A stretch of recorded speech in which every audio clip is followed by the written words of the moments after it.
Hey, this is Victor Antonio here in my little workout room.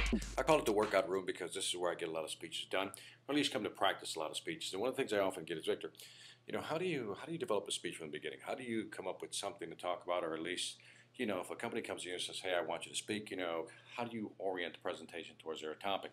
Let me kind of give you some insight what I do. First of all, you need a board.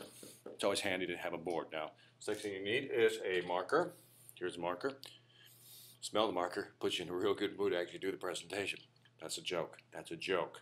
Now, here's what I typically do. What I typically do is figure out what topics I want to talk about in the presentation. So, for example, let's say I'm talking to a technology company. And technology companies usually want to talk about one thing. They usually want to talk about change. Okay? So what I do is, okay, let's talk about change, what's happening in the market. Another thing is basically they want to talk about is maybe market share, which is essentially, how they're doing in the marketplace and where they fit in the actual marketplace.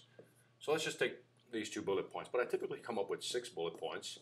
Okay, so I'll go down 6 bullet points, and then what I'll do is assign maybe 5 to 7 minutes to each bullet point. Okay, all the way down to 6, so you can get the idea.